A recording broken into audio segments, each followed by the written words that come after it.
اب جب یہ رجب کا مہینہ آیا، رجب کے مہینے میں کچھ لوگ کچھ باتوں کو ہوا دیتے ہیں، کچھ اختلافی باتیں کر کے مسلمان کے ذہن کو خراب کرنا چاہتے ہیں۔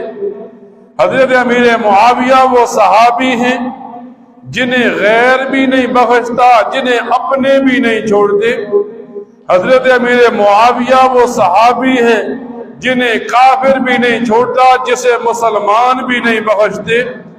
جب حضرت امیر معاویہ کا تذکرہ چلتا ہے، لوگ کہتے ہیں حضرت امیر معاویہ تو وہ صحابی ہیں جنہوں نے حضرت علی المرتضیٰ کے ساتھ جنگ کی، اور حضرت علی المرتضیٰ حضرت حسین کے والد ہیں، نبی کریم صلی اللہ علیہ وسلم کے داماد ہیں، مسلمانوں کے چوتھے خلیفہ ہیں۔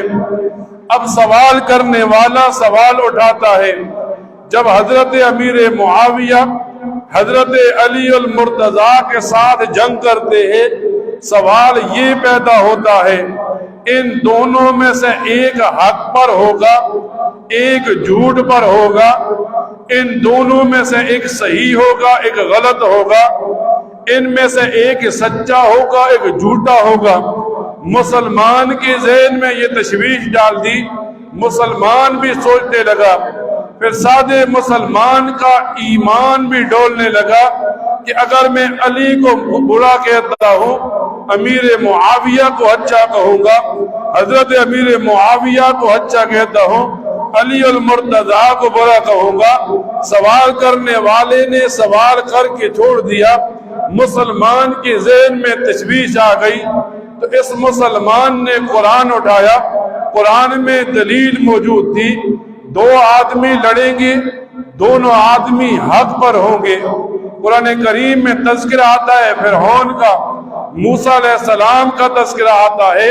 پھر جب موسیٰ علیہ السلام اپنے بھائی حضرت ہارون علیہ السلام کے ساتھ لڑتے ہیں، اب دونوں طرف پیغمبر ہیں، موسیٰ علیہ السلام بھی اللہ کے پیغمبر ہیں، حضرت ہارون بھی اللہ کے پیغمبر ہیں۔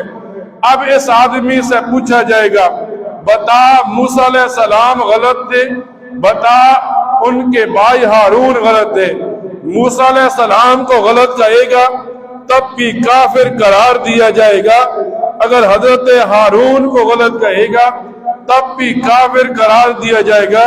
تو یہ دلیل بن گئی، دو آدمی لڑیں گے، دونوں حق پر ہوں گے۔ جب حضرت علی حضرت امیر معاویہ کے درمیان جنگ ہوئی، مسلمان کا عقیدہ بن گیا دونوں حق پر ہیں۔ کس طرح؟ کسی نے حضرت علی المرتضیٰ سے پوچھا، آپ اور امیر معاویہ آپس میں جنگ کر رہے ہیں، دونوں طرف لشکر ہیں، بتائیں جو آدمی قتل ہوں گے وہ شہید ہوں گے یا کیا ہوں گے؟ حضرت علی المرتضیٰ فرمانے لگے، اس طرف کی قتل ہوں تب بھی شہید ہیں، اس طرف کے قتل ہوں تب بھی شہید ہیں۔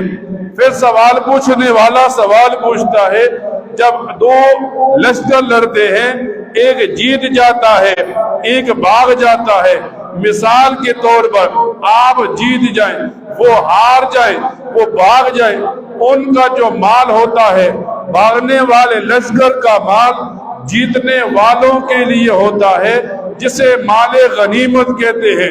تو حضرت علی المرتضیٰ فرمانے لگے، ہم بھاگ جائیں یا وہ بھاگ جائیں، جو مال بچے گا یہ مسلمانوں کے پاس امانت ہوگا۔ یہ رجب کا مہینہ